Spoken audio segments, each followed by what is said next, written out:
Que la paix de Jésus-Christ soit sur vous tous. Je voudrais faire cette vidéo qui est comme une piqûre de rappel pour ceux qui commenceraient à douter du fait que la franc-maçonnerie soit une secte luciférienne. Parce que c'est vrai que les médias officiels deviennent de plus en plus agressifs sur ce sujet. Ils multiplient les reportages à la télé, ainsi que les articles de presse qui disent aux Français que la franc-maçonnerie n'a rien à cacher, que c'est juste un club de personnes qui souhaitent discuter de philosophie, de science, de politique, etc. Et que surtout, elle n'a aucune influence sur la vie politique française. C'est-à-dire qu'ils essayent de nous faire croire que les dirigeants de notre pays n'ont pas de lien avec la franc-maçonnerie. Ou s'ils en ont, ils restent innocents. Ces médias affirment que les théories du complot mentent quand elles affirment que ce sont les francs-maçons qui dirigent la France et qu'ils ont pour projet de créer une société luciférienne.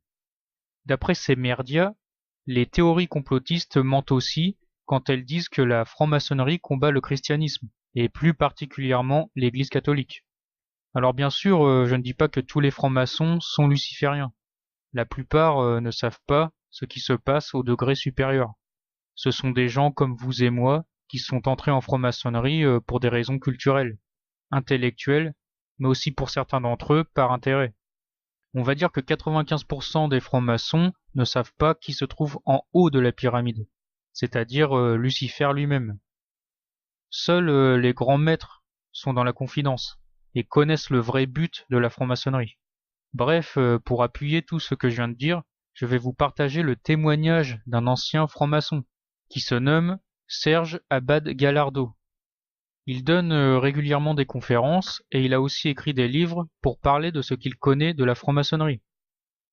Peut-être que certains d'entre vous connaissent déjà son témoignage, mais il est important d'y revenir de temps en temps pour se désintoxiquer en quelque sorte des mensonges des médias.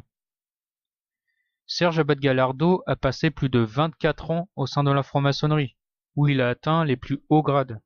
Donc il sait de quoi il parle, il connaît l'envers du décor, contrairement à la plupart des francs-maçons des rangs inférieurs qui ne voient rien en fait. D'ailleurs, rien que les titres de ses livres sont très parlants. Le premier livre qu'il a écrit porte le titre de J'ai frappé à la porte du temple, et le second, Je servais Lucifer sans le savoir. Alors, je vais vous lire et commenter en même temps une interview qu'il avait donnée en 2015 au site catholique Aletheia. Cet article porte d'ailleurs le titre de Révélation fracassante d'un ancien franc-maçon. Je commence la lecture. Ils sont nombreux à quitter la franc-maçonnerie, mais rares sont ceux qui osent le dire.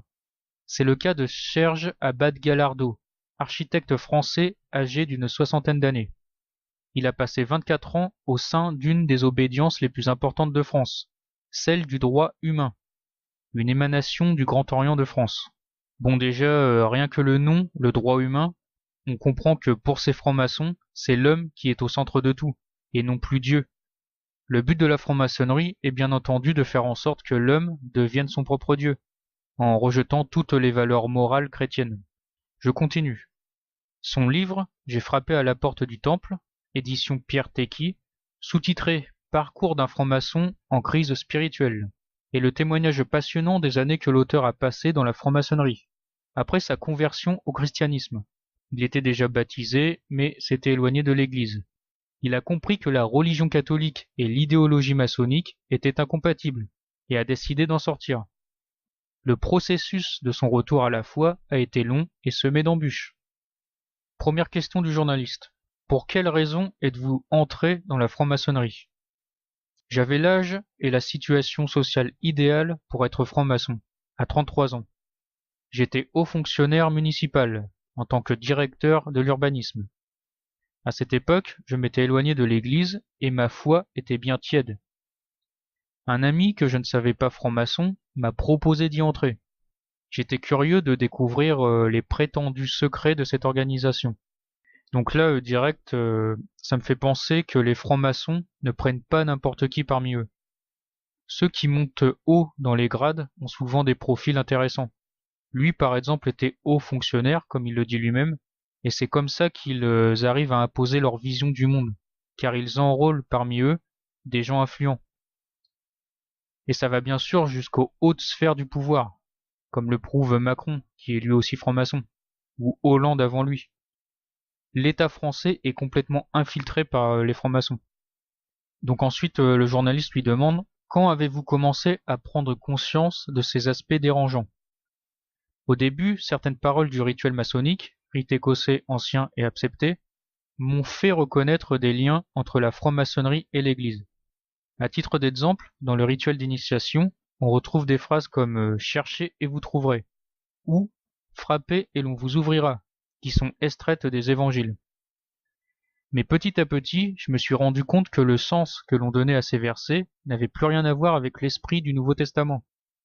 J'ai entendu aussi des expressions très anticléricales. Cela ne m'a pas plu, mais je me suis adapté car j'étais éloigné de la foi et surtout de l'Église. En outre, dans la franc-maçonnerie, on parlait beaucoup de fraternité, mais j'ai pris conscience que derrière cette apparence de fraternité, les petits arrangements et les luttes pour le pouvoir étaient bien réels. Enfin, quand je suis revenu à la foi, j'ai compris que le catholicisme et la franc-maçonnerie étaient incompatibles. Donc là, en gros, il est en train de dire que la franc-maçonnerie singe l'Église catholique. Et j'ai envie de dire, c'est bien normal, puisque cette Église luciférienne, on peut l'appeler comme ça, cherche à remplacer l'Église du Christ. Satan souhaite que les hommes le prennent pour Dieu. Il cherche à les détourner du vrai Dieu, celui de la Bible. Et pour ça, il imite Dieu. Son antéchrist ressemblera d'ailleurs beaucoup à Jésus-Christ. Sauf que ce faux Christ prêchera la religion du diable. La prophétie de la Vierge Marie à la Salette annonce justement ce remplacement de l'Église catholique par cette Église luciférienne qui régnera sur le monde. Donc je continue la lecture de cette interview. Comment s'est déroulé ce processus de conversion? Il a duré près de 9 ans. Je crois que Dieu m'a laissé si longtemps dans l'erreur de la franc-maçonnerie, 24 ans jusqu'à devenir vénérable maître et accéder au plus haut grade, afin qu'aujourd'hui aucun maçon ne puisse me dire, comme certains ont tenté de le faire, en toute mauvaise foi, que je n'ai rien compris. Je suis passé par divers stades. Tout d'abord, comme je l'explique dans mon livre, j'ai pris conscience de la présence du Christ à mes côtés. Cela a débuté en 2002, quand j'ai rencontré un prêtre franciscain près d'Aix-en-Provence. Ces paroles m'ont paru maçonniques et m'ont plu parce que je pensais qu'il existait des liens entre la franc-maçonnerie et le catholicisme. Mais j'ai compris au fur et à mesure que le sens de ces paroles était fondamentalement différent. Donc là, c'est intéressant, car il affirme que Dieu l'a laissé dans l'erreur assez longtemps pour qu'il puisse d'abord sur le plan personnel trouver le salut en revenant à Dieu et en lui demandant pardon, mais aussi, et c'est important, pour témoigner au monde du danger que représente la franc-maçonnerie. Par exemple, lui demande ensuite le journaliste pour qu'il précise ses propos. Et il répond: lorsque la franc-maçonnerie parle de lumière, elle parle de connaissance, d'un savoir ésotérique, hermétique et occulte, alors que ce franciscain me parlait de la lumière comme étant l'amour de Dieu pour nous. Encore un exemple, quand la franc-maçonnerie reprend à son compte Cherchez et vous trouverez, Matthieu 7,7, il s'agit d'aller chercher et de trouver au fond de soi-même. C'est la parole hermétique maçonnique, vitriol, visita interiorem terrae rectificando. Bon, je vais m'arrêter là parce que le latin, j'y connais rien. Désolé. Enfin bon, en gros, vitriol sont des abréviations latines qui veulent dire visite l'intérieur de la terre et en rectifiant, tu trouveras la pierre cachée. Les paroles de l'évangile ne signifient rien de tout cela, en réalité. Elles nous révèlent que Dieu nous cherche, avant même que nous ne pensions à le chercher. C'est Dieu qui donne l'amour à l'homme, non le contraire. L'amour de l'homme est une image de l'amour de Dieu. Dieu nous a fait à son image. Tout ceci n'a rien à voir avec la magie, l'occultisme et des formules symboliques. Je suis sorti de cette rencontre avec le franciscain complètement bouleversé, et j'ai senti la présence du Christ à mes côtés. Je ne pouvais imaginer qu'il m'aimait de cet amour immense que je ressentais à présent dans tout mon être. Il n'y a pas de mots pour le décrire. Donc là, il confirme que dans les hauts degrés, les francs-maçons pratiquent l'occultisme, et sans doute toutes sortes de sorcellerie et de rituels sataniques. Donc voilà, ce n'est pas de la théorie du complot, c'est bien réel. Mais ce n'était pas encore la conversion complète. J'ai recommencé à prier, sans pour autant retourner à la messe. Un jour de 2005, une bien mauvaise époque de ma vie, je me trouvais dans une chapelle quand le Christ m'a répondu. Une expérience incroyable. J'en suis quasiment tombé de mon banc, mais je résistais encore sans comprendre exactement ce que le Christ attendait de moi. Que s'est-il passé ensuite? En 2012, j'ai expérimenté ce que l'on peut appeler le mal absolu. J'ai vu jusqu'où va la noirceur de l'âme humaine.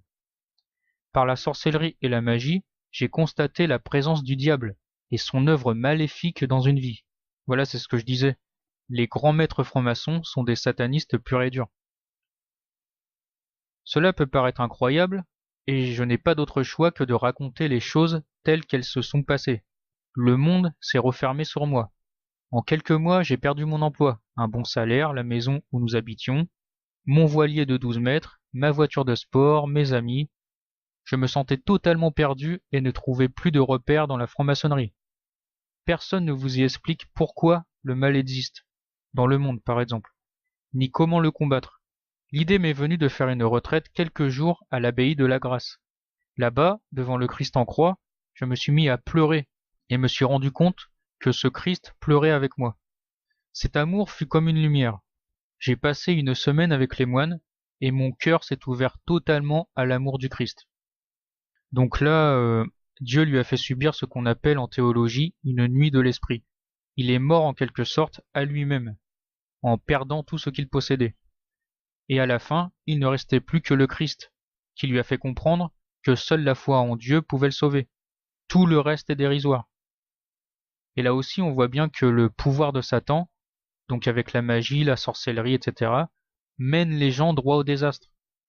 Même si, bien sûr, sur le moment, ils peuvent trouver des bienfaits. Mais sachez que rien n'est gratuit avec Satan. Il finit toujours par reprendre ce qu'il vous donne. Et souvent, vous le payez avec votre âme. Et c'est à ce moment-là que vous êtes sorti définitivement de la franc-maçonnerie. Tout ce que j'y vivais m'a paru faux, ou du moins tiède. Je ne pouvais plus y rester, après avoir compris que la franc-maçonnerie est totalement incompatible avec la foi catholique. Et c'est bien normal, puisque la foi catholique nous pousse à nous élever vers Dieu, en mourant à nous-mêmes, c'est-à-dire en nous débarrassant de toutes ces mauvaises choses qui sont en nous, comme l'orgueil, l'attirance pour le mal, l'idolâtrie sous toutes ses formes, etc. Tandis que la franc-maçonnerie veut nous faire rester dans notre rébellion contre Dieu. On le voit aujourd'hui par cette société immorale qu'elle est en train de mettre en place, avec toutes sortes de lois antichrist qui sont votées assez régulièrement. Le projet de la franc-maçonnerie est de créer l'enfer sur Terre, c'est-à-dire le monde de Lucifer. Un monde où chacun devient son propre Dieu, et où il définit lui-même ce qui est bien ou non. Et c'est surtout un monde qui rejette l'amour et la présence de Dieu. Au final, c'est le règne de l'orgueil et de l'égoïsme, où les désirs pervers finissent par brûler le cœur des hommes. A-t-elle réellement le pouvoir que lui prête sa légende? Oui, ce pouvoir, elle l'a. En France, depuis 2012, une majorité de ministres du gouvernement sont maçons. Les grands maîtres du Grand Orient, du droit humain ou de la Grande Loge veulent changer la société. Des lois comme l'avortement, l'euthanasie ou le mariage homosexuel correspondent aux idées maçonniques d'émancipation de l'individu, qui n'en réfère plus qu'à lui-même, l'homme-dieu donc, sans autre limite morale que celle qu'il se fixe. Un grand maître de la Grande Loge de France, Pierre Simon, a avoué que toutes ces lois étaient pensées et mûries en loge, avant même d'être débattues par les députés. Et on s'en rend compte aujourd'hui, où comme par hasard des lois vont bientôt être votées pour autoriser l'euthanasie, mais aussi des pratiques abominables comme la procréation médicalement assistée et la gestation pour autrui. C'est une véritable société mortifère qui est en train d'être mise en place. Les plus faibles d'entre nous seront supprimés, et les familles sacrifiées sur l'autel du matérialisme athée. L'amour, les liens familiaux, la culture et l'histoire de notre pays, la foi en Dieu, etc., toutes ces choses disparaîtront petit à petit pour laisser place à un monde où les individus ne penseront qu'à leur petit bonheur personnel. Et lorsque ces jouissances charnelles ne seront plus possibles, ils se suicideront tout simplement. Le journaliste lui demande ensuite si la franc-maçonnerie conspire, et lui répond que la franc-maçonnerie croit en sa propre utopie. Autrement dit, tout ce qui est possible à un être humain peut et doit lui être permis. La morale découle du pacte social, et pas de la loi naturelle voulue par Dieu. Sans enfer ni paradis, sans jugement dernier ni rédemption, il n'y a pas d'autre mode de vie possible que l'hédonisme. Le plaisir et le bonheur en cette vie sont l'unique but à poursuivre. Voilà, c'est exactement ce que j'étais en train de dire. Le salut éternel n'existe pas. Il faut jouir de la vie présente. La franc-maçonnerie conspire dès lors contre toute façon de penser qui ne serait pas la sienne et ne suivrait pas cet objectif.